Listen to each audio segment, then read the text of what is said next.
살아계신 하나님, 우리와 함께 하시는 줄 믿습니다. 오늘 말씀을 통해서 큰 은혜 받고 돌아가는 저와 여러분이 될 수 있기를 소원합니다. 하나님께서 우리에게 은혜를 베풀어 주셨습니다. 그 은혜를 받고 살아가는 것이 우리의 사명입니다. 우리의 사명은 하나님께 주신 은혜를 받고 살아가는 것입니다. 여러분, 믿음이라고 하는 것이 무엇입니까? 왜 우리가 하나님을 믿습니까? 이 믿음이라고 하는 것은 하나님을 신뢰하는 것입니다. 하나님은 천지를 창조하신 하나님이시고 그분만이 나의 신뢰의 대상이 된다고 하는 것이죠. 이 세상에는 아무도 신뢰의 대상이 될 수 없습니다. 오직 하나님만이 신뢰의 대상이라고 하는 것이에요. 믿음이라고 하는 것은 무엇입니까? 하나님을 의지하는 것입니다. 여러분, 사람을 의지하고 세상을 의지하면 그 사람은 실패 인생으로 살아갈 수밖에 없습니다. 그러나 하나님을 의지하는 자는 인생을 성공적으로 살아가게 되는 줄 믿습니다. 인생을 승리하면서 살아가는 비결은 하나님을 의지하는 것이요. 이것을 믿음이라 이렇게 말합니다. 그래서 하나님을 만나게 되면 어떻게 됩니까? 그때부터 예배 중심의 삶을 삽니다. 예배 중심의 삶을 사는 사람은 항상 하나님과 동행하는 삶을 살아가게 되어 있습니다. 여러분, 예배를 드리지 않아 보세요. 한 주 빠지면 두 주 빠지고, 두 주 빠지면 세 주 빠지고, 그러다 보면 점점 믿음이 멀어집니다. 하나님이 보이지를 않습니다. 하나님과 동행하는 것을 경험할 수가 없습니다. 그래서 예배 중심의 삶을 사는 것이 바로 믿음의 사람입니다. 여러분, 요즘에 코로나로 인해서 알곡과 쭉정이를 가리시는 하나님의 뜻을 여러분들이 깨달을 수 있으시죠? 정말 힘들고 어려울 때는 예배자들이 예배로 바로 서기를 원하는 사람들이 그 많지 않다고 하는 것이에요. 그러나 우리에게는 소망이 있습니다. 왜? 하나님께서는 밀가부를 까부르면서도 이제 알곡은 하나님 항상 챙긴다고 하는 것이에요. 그 알곡을 통해서 하나님 나라는 계속 확장해 나가는 줄 믿습니다. 그 예배는 임마누엘 하나님을 경험하는 시간이에요. 그래서 이 믿음을 가진 사람은 항상 예배 중심의 삶을 삽니다. 마지막 중요한 것이 뭐냐면 예배자는 항상 가정에서나 직장에서나 사업장에서나 동일하게 하나님의 말씀을 실천하는 자들입니다. 하나님의 말씀대로 사는 사람들이에요. 야고보서를 보세요. 하나님께서 그렇게 말씀하십니다. 행함이 없는 믿음은 무슨 믿음이라고요? 죽은 믿음이라고 하는 것이에요. 그러면 우리가 하나님 앞에 나올 때 부자 되기 위해서 나왔습니까? 잘 살기 위해서 나왔습니까? 물론 부자 되고 잘 사는 것도 있죠. 그러나 중요한 것은 뭐냐면 믿음의 결국은 무엇입니까? 영생입니다. 영생. 믿음의 결국은 영생이에요. 그리고 영생을 얻기 위해서 나오는 거예요. 그러니까 믿음의 사람이 가장 중요한 것은 뭐냐면 내가 구원받았다고 하는 사실이에요. 하나님의 최고의 선물이 무엇입니까? 내가 구원받았다고 하는 것이에요. 이보다 더 귀중한 선물이 없습니다. 최고의 은혜는, 최고의 선물은 하나님 앞에 내가 구원받았다고 하는 것이에요. 그러니까 구원받은 사람은 은혜로 살아가게 되는데요. 구원받은 사람은 세상 것을 즐거워하지 않습니다. 사람을 의지하지 않습니다. 오직 하나님만 의지하고 하나님만 신뢰하고 그 사람이 하나님 앞에 엎드리는 자예요. 예배자가 된다고 하는 것입니다. 그런데 보세요. 많은 사람이 예배를 드리지만 은혜 받는 사람이 정해져 있어요. 많은 사람들이 있지만 예수를 만나는 사람은 정해져 있다고 하는 것이에요. 여러분 보세요. 오늘도 이 본문에 보면 마찬가지입니다. 사울이라고 하는 그 청년이 등장하는데 그 혼자 간 것이 아니에요. 그 일행을 데리고 갑니다. 그 다마스커스에 예수 믿는 사람들이 많다고 하는 소문을 듣고 그곳에 가서 예수 믿는 사람들을 체포하기 위해서 가는 거예요. 그런데 하늘에서부터 빛이 임합니다. 여러분, 빛이라고 하는 것이 무엇입니까? 빛은 곧 하나님이십니다. 빛 안에 있는 사람은 살아있는 사람이고 어둠 가운데 살아가는 사람은 죽은 사람이에요. 그 빛 안에만 있으면 내가 살아있는 것이에요. 그래서 빛 안에서의 삶이 예수 믿는 자의 삶입니다. 빛 안에서의 삶이 구원받은 자의 삶이에요. 빛 안에서의 삶이 영생의 복을 누리고 사는 자들입니다. 그 빛이 임하는 거예요. 빛이.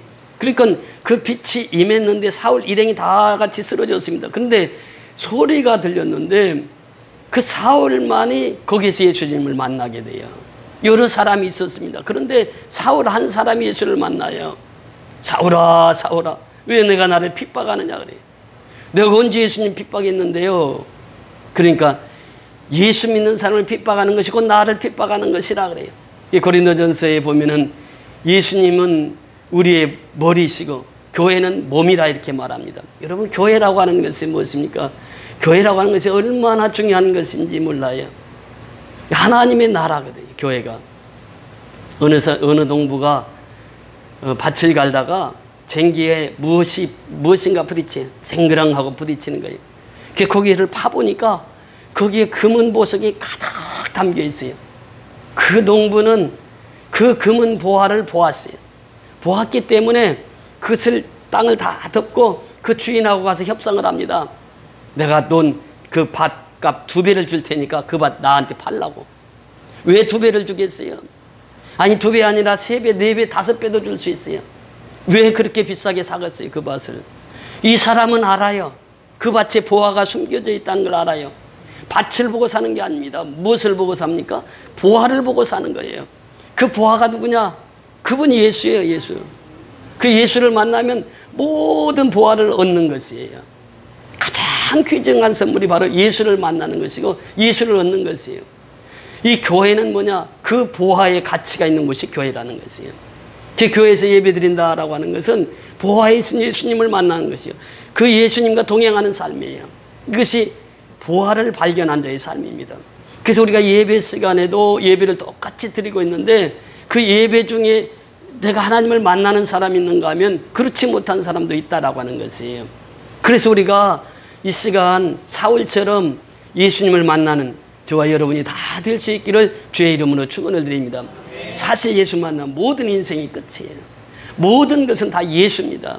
예수로 집결이 되어 있는 거예요. 그래서 이 사울이 예수를 만나고 나니까 그렇게 행복하고 그렇게 즐겁고 그렇게 기쁜 인생을 살아가게 되는 것이죠. 이 예수를 만난 사울을 어떻게 말하고 있습니까? 주여 누구시니까 하니까 이르시되 나는 내가 박해하는 예수라, 나는 내가 핍박하는 예수라. 여러분, 사울이 언제 예수님을 만나봤습니까? 전혀 만난 적도 없어요. 예수님 언제 핍박했습니까? 핍박한 적도 없어요. 그런데 나는 내가 박해하는, 내가 핍박하는 예수라 그러는 것이에요. 그것을 바로 사울에게 주신 예수님의 말씀은 내 지체, 내 몸을 내가 핍박했기 때문에 곧 그 핍박은 나를 핍박하는 것이니라 이렇게 말합니다. 여러분, 신앙이라고 하는 것은 무엇입니까? 우리가 알므로써 신앙이 이루어지는 것이 아니에요. 머리 신앙은 한계가 있습니다. 그 머리 신앙을 가슴 신앙까지 끌어내리는 것이 이것이 진정한 신앙이에요. 가슴 신앙입니다. 신앙은 머리로서 하는 게 아니에요. 예수가 하나님의 아들이다, 예수가 메시아다, 이것이 신앙이 아니라는 것이에요. 신앙은 가슴으로 그 예수를 만나야 된다고 하는 것이에요. 사울이 그 예수를 만났잖아요. 물론 사울은 다메섹성에서 하나님의 부르심을 받고 예수를 만났습니다. 우리가 예수 만난다는 것은 어떻습니까? 꼭 사울처럼 하나님 직접 나타나셔서 윤희야 윤희야 이렇게 불러서 만나는 사람도 있지만은 내가 예수를 만났다고 하는 것은 예수님과 함께 동행하고 살고 있다고 하는 것을 경험하고 체험하고 느끼는 사람이에요. 그러니까 사울처럼 다 예수를 똑같이 만나는 게 아니란 말이죠. 사울은 사울대로 만났어요. 아브라함은 아브라함대로 만나잖아요. 모세는 모세대로 만나요. 그러니까 우리 각 심령들 속에 예수 만난 사람은 예수가 내 안에 계시고 예수님이 나와 함께 하시고 예수님이 나의 길을 동행하시고 이것을 경험하고 사는 사람이 예수를 만난 사람이라는 것이죠. 그러면서 여기서 이 머리 신앙에서 가슴 신앙으로 온다고 하는 것은 무엇입니까?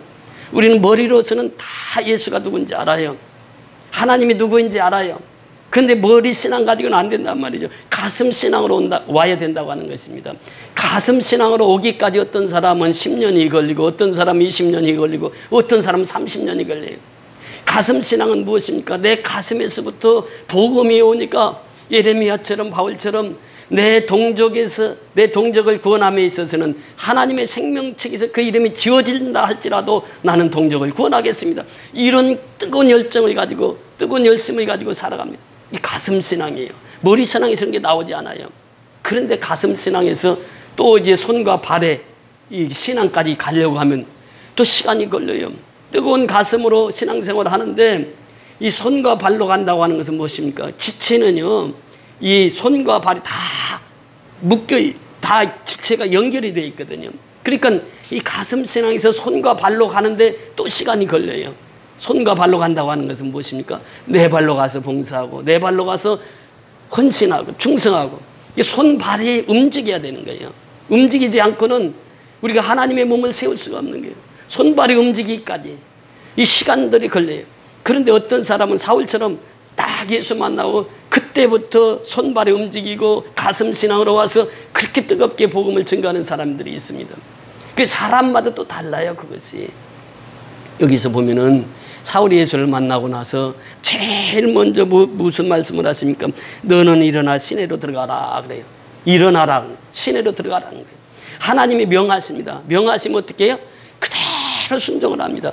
그 은혜 받은 자의 특징이 뭐냐면 순종입니다. 예배보다 더 귀한 것이 뭐라고 그랬습니까? 순종이라고 말했어요. 제사보다 더 나은 것이 순종이라고 그랬어요. 그러니까 은혜 받으면 그대로 순종을 해요. 이 사울이 그랬어요. 오늘 우리가 복음성가 주님 말씀하시면 내가 어떻게 한다고요? 나아가리라. 주님이 말씀하세요. 그러면 내가 그 말씀대로 나가요. 너희는 온천에 다니며 만민에게 복음을 전파하라. 믿고 세례를 받는 사람은 구원을 받을 것이요 믿지 않는 사람은 정죄를 받으리라. 나가라고 하는 것이요. 무엇을 가지고? 복음을 가지고 예수를 가지고 나가라고 하는 거예요. 주님이 말씀하시니까 내가 나가는 거예요. 이것이 신앙이라는 거예요. 우리가 멈춰 있는 건 신앙이 될 수가 없습니다. 나가야 돼요. 우리에게는 현장이 있어야 됩니다. 여러분 이제 교육자라고 해서 그 교육자실에서 성경만 연구한다고 해서 그게 되는 게 아니에요. 이번 한 주간 신방을 하면서 참 많은 걸 깨달았습니다. 치매 어르신들 3분 가정을 신방하면서 또 공황장애증으로 앓고 있는 그분과 상담을 하면서 여러 가지를 생각하게 되었습니다. 참 우리가 지금 코로나 때문에 신방하기도 어려운 시기예요. 근데 그들이 계속 마음에 부담이 되는 거예요. 그래서 가서 신방을 해요. 그래서 가서 보니까 현장에 가서 보니까 예배 안 드리고는 살 수가 없더라는 것이에요. 그러니까 나 예배 자리에 데려다 주세요. 그러시는 거예요. 그러니까 우리가 그 어려운 이웃들을 이렇게 살피면서 산다고 하는 것. 이게 뭐냐면 주님의 몸의 지체로서의 삶이에요. 공황장애로 앓고 있는 분. 얼마나 힘들어요. 제가 그 상담하면서 그 얘기를 했습니다. 우리는 오직 예수밖에 없습니다. 주밖에 없습니다. 나의 복은 주밖에 없다고 하는 것이에요. 우리 예수 만나면 그 해결이 돼요. 내가 그걸 경험을 했잖아요. 그런 분들을 만나서 치유하는 과정 속에서 예수 제대로 만나면 그 치유가 되는 거예요. 예수 만나면 모든 문제가 해결이 되는 거예요. 중요한 것은 무엇입니까? 우리가 내가 예수를 만나요. 사울처럼 예수 만나면 그때부터 인생이 달라지고 예수 만나면 그 은혜 받고 은혜 받은 사람은 순종하게 돼 있단 말이에요. 일어나 가라. 주님 말씀하시면 그대로 가는 거예요. 그대로. 주님 말씀하시니까. 그러면서 주님 뜻이 아니면 내가 어떻게 한다고요? 멈춰서리라는 거예요. 주님의 뜻이 무엇인지를 알아야 돼요. 주님의 뜻이 아니면 멈춰 서는 거예요. 주님이 말씀하시면 가는 것이고 주님의 뜻이 아니면 멈춰 서는 거예요. 이게 신앙이란 말이에요. 신앙. 신앙은 어려운 게 없습니다. 아주 쉬운 게 신앙이에요. 그 주님이 말씀하시면 가는 거예요. 사울이 은혜 받으니까 순종하는 거예요. 그러니까 이 사울처럼 우리가 예수를 만나야 되는 거예요. 예수를 만나지 못하면 내 마음대로 사는 거예요. 신앙생활 오래 했어도 내 뜻대로 사는 거예요. 내 생각대로 사는 거예요. 그러니까 이 몸의 지체로서의 생활이 아니라 내 생각대로 내 뜻대로 살아가는 것이에요. 주님 뜻을 모르니까 멈춰설 수가 없어요. 여러분 이 죄라고 하는 것은 어떻습니까? 이 죄 짓는 사람들 보세요. 어디서나 죄를 짓습니다. 이 사람들은요 한국말 아는 사람들한테만 죄를 짓는 게 아니에요. 한국말을 모르는 해외까지 가서도 죄를 져요. 근데 우리는 복음을 받았습니다. 빛을 받았어요. 근데 죄인들은 어디 가서나 죄를 짓는데 우리 이 빛의 자녀들은 어때요? 전도하라고 하면 나는 거기 못 가요. 어려워요. 힘들어요. 그게 아니란 말이죠. 인간은 죄를 짓는 데는 아무 데나 가서 죄를 져요. 복음을 증거하는 우리에게도 역시 그 죄인들보다 우리가 더 해야 되잖아요. 어느 곳이든지 우리는 주님이 가라고 하면 갈 수 있어야 돼요. 그래서 이 복음을 들고 가서 증거할 수 있어야 된다고 하는 것입니다. 그래서 은혜 받은 자는 순종을 하는 것이에요. 그 은혜 받은 자의 특징이 바로 순종이라고 하는 것입니다. 사울이 이제 일어나 시내로 들어가라. 내가 행할 일을 내게 이를 자가 있느니라 하시니 그냥 보내시는 것이 아니에요. 우리 미얀마 보낼 때도 하나님께서 그냥 보내신 것이 아니에요. 따로 목사 만나게 하기 위해서 하나님이 보내신 거예요. 어떻게 그곳에서 그분을 만나리라고 생각지도 못했죠. 처음 만났을 때 보니까 비가 오는데 주룩주룩 비가 오는데 비 맞고 이렇게 오는데 어떤 청년이 그 비를 그렇게 철철 맞고 오는가 그랬어요. 그랬더니 그분이 목사예요. 그분 만나가지고 미얀마 사역이 이루어지잖아요. 그러니까 우리는 그분을 만나리라고 생각지도 못하고 갔어요. 갔는데 하나님 다 준비해 두었던 것이죠. 그리고 이 양곤 선교연합교가 시작될 때도 그분이 그 주일학교 학생들 몇 명 데리고 거기서 사역을 했었기 때문에 양곤 선교연합교가 시작된 거죠. 우리는 생각지도 못했어요. 근데 하나님 다 준비를 해놓으셨단 말이죠. 여러분 보세요. 하나님께서 백세에 낳은 아들 이삭을 하나님 바치라고 하는 그 번제물로, 그 번제라고 하는 것이 무엇입니까? 우리가 잘 알잖아요. 각을 떠서 손발 또 내장들은 다 꺼내고 그래서 다 버리고 이제 각을 떠서 나무에다 올려놓고 불을 질러가지고 아기를 태우는 거예요. 지금도 인도 같은 데 가면은 장사를 지날 때 그 나무에다 싸가지고 그 시신을 태웁니다. 겐지스강 같은. 그래서 그들은 그렇게 지금도 장례를 치르고 있는데 마치 번제도 역시 마찬가지란 말이죠. 사람을 잡아서 각을 떠서 거기다가 번제로 드리라는 거예요. 그러니 아브라함이 얼마나 마음이 아팠겠어요. 그런데 그대로 순종을 합니다. 그 순종을 해서 이삭을 결박하고 칼을 뽑아서 이삭을 죽이려고 할 때 그때 하나님이 부르심이 있었어요. 아브라함아, 아브라함아, 내 뒤를 돌아보라. 순양이 걸려있는 거예요. 그것 가지고 제사 드리란 말이죠. 그리고 이제 이삭을 살리는 거예요. 여기서 그 하나님께서는요, 아브라함을 테스트하기 위해서, 아브라함을 시험하기 위해서, 그 성경에 자세히 보면요, 아브라함을 시험하기 위하여 이렇게 표현합니다. 그러니까 거기까지 하나님이 다 보신 거예요. 됐다, 너는. 너는 됐어. 그러면서 하나님께서 그 아브라함을 통해서 그 아브라함의 믿음을 테스트하시고 그 아브라함을 믿음의 조상으로 복의 근원으로 삼으신 것입니다. 그때 하신 말씀이 있어요. 창세기 22장 14절에 보면 여호와는 미리 준비하시는 분이다. 그래서 여호와 이름이 뭐라고요? 여호와의 이레의 하나님이시다. 하나님은 다 준비해놓고 보내요. 우리는 몰라요, 그걸. 그런데 하나님은 다 해놓고 보내. 우리가 여기 올지 어떻게 알았어요? 하나님 다 준비해놓고 우리를 훈련시킨 거예요. 훈련시키고 시간이 지나니까 하나님께서 보내주신 거예요. 지금 여기에서도 보면 6절에 그 말씀이 너는 일어나 시내로 들어가라. 내가 행할 것을 내게 이를 자가 있느니라. 다 준비해 놓으셨다면 하나님은 아나니아 준비해 놓으셨어요. 그러고 나서 7절에 가면 뭐라고 말씀하십니까? 같이 가던 사람들은 소리만 듣고 아무도 보지 못하여 말을 못하고 서 있더라. 그러니까 같이 가던 사람들이 있단 말이에요. 사울이 혼자 간 게 아니에요. 일행을 데리고 갔어요. 다마스커스에서 예수 믿는 사람들 잡아서 체포해가지고 예루살렘으로 끌고 올라가고 지금 일행들과 함께 같이 갔던 거죠. 그런데 예수를 만난 사람 누구예요? 사울 한 사람이에요.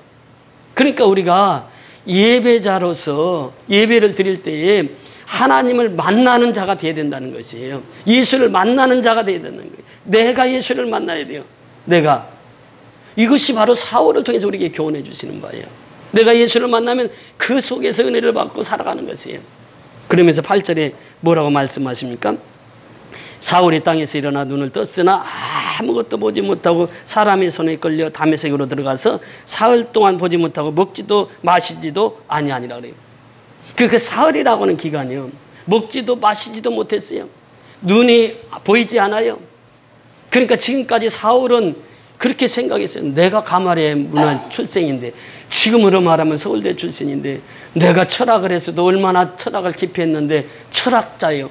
또 뭐라고 말하고 있습니까? 난 태어나면서부터 무슨 시민권을 가진 자요? 로마 시민권을 가진 자인데 나 같은 사람이 어디가 있어?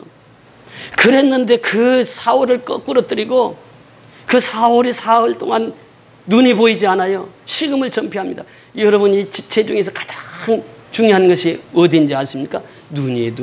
눈이 안 보여 보세요. 얼마나 힘들어요. 그래 눈이 안 보이는 게 사흘 동안. 눈은 떴으나 보이지가 않아요. 여러분 영적으로도 보면요. 영적인 무지한 사람들이에요. 노아시대 보세요. 영적인 무지가 노아시대를 일으켰던 거예요. 광야 40년사 보세요. 영적인 무지가 광야 40년사를 일으킨 거예요. 예수님 시대도 종교자들, 종교 지도자들 보세요. 그들이 예수를 십자가에 못 박잖아요. 왜? 영적인 무지. 눈은 떴으나 보이지가 않아. 이것이 문제예요. 오늘날도 역시 마찬가지입니다. 영적인 무지자들은요, 지금 조금 어려우면은 교회를 안 나와. 근데 또 영적인 눈을 뜬 사람은 신방하니까 나 주사 1차, 2차 다 맞았어요. 나 교회 좀 나가게 해주세요. 그러면서 교회를 나와. 그러니까 중요한 것은 뭐냐면 내가 영의 눈을 뜨고 사느냐, 영의 눈을 감고 사느냐 그래요. 영의 눈을 뜬 사람은요, 그 시대를 파악합니다. 미래를 내다볼 수 있어요. 영의 눈을 뜬 사람은 항상 예수님이 먼저입니다. 여러분, 믿음이라고 하는 것은요, 뭐가 되어야 되느냐면, 첫째는요, 내가 해야 할 일이 있어요. 그게 뭐냐면, 믿음을 가진 사람은 오직 예수입니다. 우리가 시편 16편에도 말씀하셨잖아요. 주밖에는 뭐가 없다고요? 복이 없나이다 그래요. 주님만이 나의 복을 주시는 분이고 주님만이 나의 인생의 모든 것이 된다는 거예요. 이것이 믿음입니다. 그 믿음은 오직 예수예요. 우리 종교 개혁자들도 그랬잖아요. 오직 예수, 오직 복음, 오직 성경. 그러니까 오직 예수가 되어야 된다는 거예요. 이것이 믿음을 가진 자의 삶입니다. 그래서 믿음을 가진 사람은 항상 모든 일에 예수가 먼저예요. 그래서 보세요. 마태복음 6장 33절에도 보면 너희는 먼저 그의 나라와 그의 의를 구하라. 그리하면 이 모든 것을 너희에게 더하시리라. 먼저가 있어요. 먼저가 예수라는 말이에요. 먼저가. 항상 우리는 이것을 기억하고 살아야 됩니다. 김하중 장로님이라고 계십니다. 그분이 김대중 대통령 때 비서관을 하셨어요. 사실은요, 통치자들이 가장 옆에서 돕는 사람이 누구입니까? 비서입니다. 비서가 다 결제를 맡아서 국정을 이끌어 나가는데 비서 역할이 얼마나 중요한지 몰라요. 근데 이분은 신앙 자체가 무슨 일을 하든지 기도하지 않고는 결정을 하지 않습니다. 기도하지 않고는 이 대통령 결제 맡으러 갈 때도 항상 기도를 먼저 해요. 근데 어느 날은 결제를 맡으러 대통령에게 딱 갔어요. 서류를 딱 내미는데 순간 기도를 안 한 거예요. 그러니까 이 결제를 맡으러 갔다가 대통령 앞에서 각하, 제가 깜빡 잊고 서류를 놓고 왔습니다. 그래가지고 그 대통령 집무실에서 나와가지고 그분 앞에서 기도하는 거예요. 하나님 내가 기도하지 않고 결제하러 갔네요. 그러면서 그리고 가서 들어가서 딱 결제를 맡. 그러니까요, 그분이 나중에는 중국 대사로 또 가시잖아요. 노무현 대통령 그 중국 대사로 갑니다. 중국 대사 하면서도 그분의 중심은 항상 먼저가 예수예요. 먼저. 그 모든 일에 앞서서 먼저 예수님 앞에 기도하고 결정을 해요. 그 사스 때 얼마나 유명한 일화가 있습니까? 그때 전부 해외 공관들 다 들어오라고 하는데 대통령한테 편지를 썼어요. 저 중국은 한 2주만 있다가 가겠습니다. 왜냐하면 기도하니까 2주면은 사스가 사라진다는 그런 응답을 받은 거예요. 그러니까 한국 사람들 다 짐 싸가지고 공항에 지금 나가려고 준비하고 있는데 대사가 2주 동안 연기한 거예요. 그런데 그 안에 사스 문제가 다 해결된 거예요. 그래서 한국 사람이 하나도 죽지 않으니까 세계 사람들이 왜 한국 사람은 안 죽냐? 이거 한국 사람 뭘 먹고 사는데? 보니까 김치를 먹고 있어. 그러니까 이 김치 먹으니까 이게 사스가 안 걸리나 보다. 그래서 김치가 그때 그 일이 있고 난 후에 30%가 해외 수출이 늘어났다고 하는 것입니다. 여러분, 먼저가 예수예요. 먼저가. 우리는 항상 무슨 일을 하든지 먼저 예수예요. 먼저 기도하고 먼저 예수가 돼야 된다는 거예요. 또 믿음의 생활은 어떤 것이냐? 반드시 예수입니다. 반드시 예수예요. 그렇게 예수님이 지금 나와 함께 하신다는 것을, 동행한다고 하는 것을 내가 경험하고 살아가는 거예요. 매 시간, 순간순간. 임마누엘 신앙이 있잖아요. 그러니까 예수님이 나와 함께 하신다는 것을 믿고 살아가는 거예요. 매 순간순간. 그러면 어떤 상황에 처했다 할지라도 우리는 승리할 수 있다고 하는 것입니다. 이것이 바로 우리의 신앙이 되어야 된다는 거예요. 오직 예수, 먼저 예수, 예수님과 동행. 이것이 바로 믿음의 생활이라고 하는 것이죠. 그래서 오늘 이 본문에 보면 사울이 눈을 떴으나 아무것도 보지 못하고 사람의 손에 이끌려 다메섹으로 들어갔다. 그래서 우리는 빛 되신 예수를 다 경험하고 만나고 살아가는 것이에요. 그분이 나를 이끌어야만 내가 진정한 바른 길을 갈 수 있다고 하는 것입니다. 그러면서 사흘 동안 보지 못했다. 사흘 동안 사울이 무슨 생각했겠어요? 자기는 지금까지 살아오면서 남부럽지 않게 살았단 말이죠. 그러니까 다메섹에 가서 공문을 가지고 예수 믿는 사람 체포하러 갔을 때에도 몇 가지 목적이 있었을 거예요. 첫째는 내가 거기에서 체포를 많이 하면 어때요? 하나님 앞에 상을 크게 받을 것이다. 그 유대인 사고에서 보면. 그리고 내가 대제사장들한테 인정을 받을 것이다. 그래서 그는 자원해서 예수 믿는 사람을 체포하러 갔던 거 아니겠어요? 그러니까 세상 출세를 생각을 했을 거예요. 그런데 사흘 동안 예수를 만나고 나서 곰곰이 생각해 보는 거죠. 자기 자신을 돌이켜 보는 거예요. 사흘 동안 그가 이제 눈이 보이지 않고 식음을 전폐하면서 하나님과 깊은 만남을 가진 거예요. 신앙은 그렇습니다. 뿌리 깊은 신앙은 흔들리지가 않아요. 나무도 그렇습니다. 요즘에 태풍이 오는데 태풍에 나무가 쓰러지는 것은 무엇이 약하기 때문에 쓰러집니까? 뿌리가 약하면 쓰러져요. 우리 전에 있을 때의 그 포플라 얼마나 컸습니까? 아름들이 큰 포플라가 이 태풍 때 탁 쓰러져가지고 그 사택 있는 데로 탁 쓰러졌어요. 보니까 뿌리가 별로 없어. 뿌리 없으면요 넘어지게 돼 있어요. 신앙도 역시 마찬가지입니다.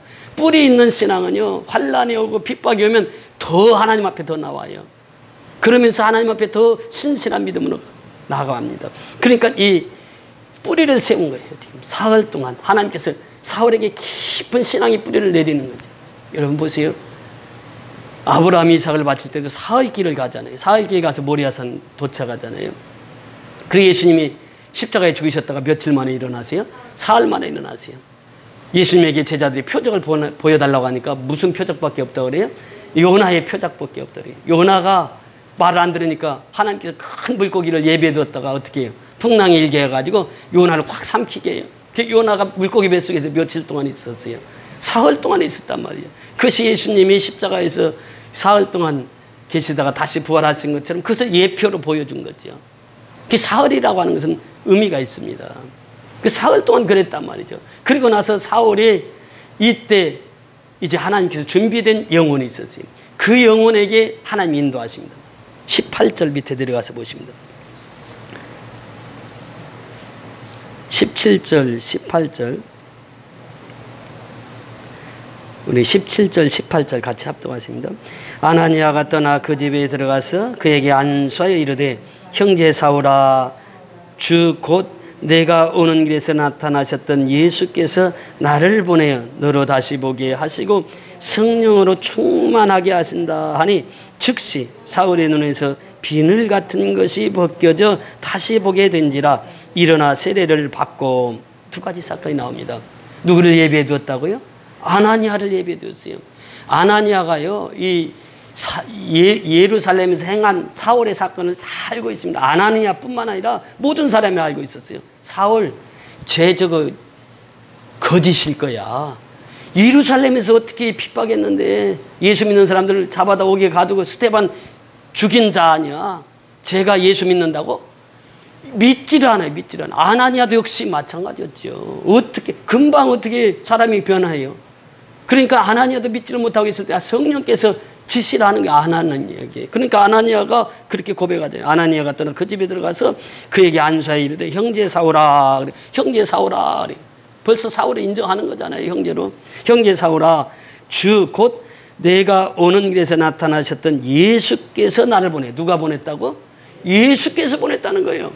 그러니까 아나니아 개인 생각으로는 도무지 사울이라고 하는 저 사람 그렇게 예수를 핍박하던 사람이 어떻게 그러니까 자신이 가서 사울에게 가서 안수해서 그거 자신은 그렇게 도무지 자신이 없었던 거죠. 그런데 내가 만났던 예수 그 예수께서 나를 보내셨단 말이에요. 나를 보내어 너로 다시 보게 하시고 성령으로 충만하게 하신다 하니 그래요.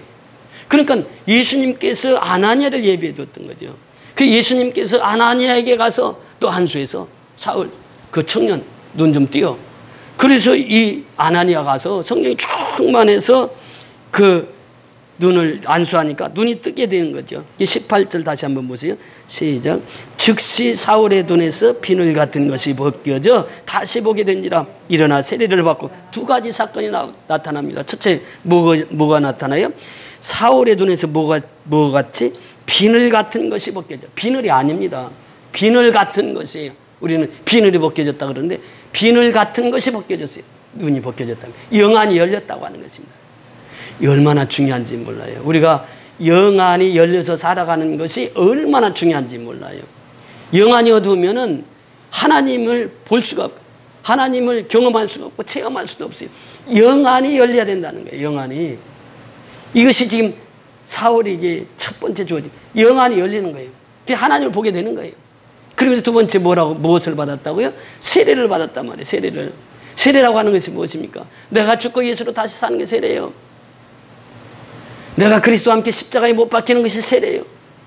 그리고 사흘 만에 부활하셨던 그 예수를 만나는 게 세례란 말이죠. 그러니까 부활은 예수의 죽음과 예수의 부활하심과 예수와 연합이, 이것이 세례란 말이에요. 그 세례 받고 나서 우리가 해야 할 일이 뭐냐? 영안이 열려야 된다는 거예요. 영안이 열려야 영적인 세계를 볼 수 있는 거예요. 영안이 열리지 않으면 니고데모가 그렇게 살아가는 것이죠. 영안이 열리니까 니고데모가 그때 거듭남의 체험을 하잖아요. 영안이 열려야 된다는 거예요. 그 다음에요, 귀가 열려야 돼요. 귀가 열리면 하나님의 말씀이 들어오는 거예요. 귀가 열리지 않으면 하나님의 말씀을 듣고 있어도 하나님의 말씀이 들리지가 않아요. 귀가 있어도 듣지도 못하고 눈이 있어도 보지도 못하고, 성경에 이사야 선지자를 통해서 말씀하시잖아요. 입이 있어도 말하지 못하는 거예요. 그러니까 하나님을 만나게 되면 영안이 열리고 귀가 열리고 영의 귀가 열리고 영의 입이 열려야 된다고 하는 것이죠. 사울에게 주신 메시지가 바로 그것입니다. 그래서 그렇게 살아가려면 어떻게 되느냐? 내가 세례를 받아야 된다는 게, 세례라고 하는 것이 뭐예요? 속사람이 변합니다. 물세례는 누구나 다 받을 수 있는 거죠. 그런데 이 속사람이 세례를 받아야 된다고 하는 것입니다. 그러니까 우리가 이 세례는 그냥 예수 믿습니다, 세례 줄 수 있어요. 그런데 중요한 것은 뭐냐면 속사람이 세례입니다. 속사람이 세례 받는다고 하는 것은 뭐예요? 영안이 열리고 영의 귀가 열리고 영의 입이 열리는 거예요. 그러니까 가서 그들은 끝까지 사람들 만나면 예수 증거하는 거예요. 그래서 여기서 중요한 것이 무엇을 우리에게 말씀하시고 있느냐? 내가 죽어야 예수가 산단 말이죠. 예수가 살아야, 내 속에서 예수님이 살아계셔야 그 예수를 증거하는 거예요. 만나는 사람마다 그 예수 증거하는 거예요. 그래서 사울은 이때부터 예수를 증거하는 거예요. 만나는 사람마다 예수 증거하는 거예요. 만나는 사람마다 살리는 역사를 이루는 거예요. 그러니까 예수 만난 사람은요, 살림의 역사입니다. 그가 가는 곳마다 죽은 사람이 살아나는 거예요. 그가 복음을 증거할 때 죽은 사람을 살리는 거예요. 복음은 살리는 것입니다. 그러니까 교회에는요, 사명이 딱 한 가지입니다. 뭐예요? 예수 만나는 것이에요. 예수. 그래서 예수 자랑하는 거예요. 예수 전하는 거예요. 사울이 예수 만나고 나니까 그때부터는 살리는 자로 살아가는 거예요. 살리는 자로. 그렇게 예수를 전하면 그 죽은 자가 살아나는 거예요. 영이 살아나는 거예요. 생명이 살아나는 거예요. 그러니까 하나님은 살아계신 하나님, 지금도 우리를 통해서 그 역사를 이루시기를 원하시는 분이죠. 그래서 우리가 구원받았다고 하는 것이 최고의 하나님의 선물이고, 구원받은 자들이 해야 할 일이 뭐냐? 생명을 살리는 것이에요. 이것이 가장 중요하다고 하는 것이에요. 여러분 보세요. 음식점에 가면은, 요즘에는요, 음식점에 가면 음식점에서 뭐 다른 것도 팔고 그러더라고. 뭐 옷도 팔고 뭣도 팔고. 그런 집에 가면 절대 안 됩니다. 왜 그거 팔겠어요? 음식이 맛이 없으니까 그런 거 파는 거예요. 그러니까 음식점은 한 가지로 승부를 보는.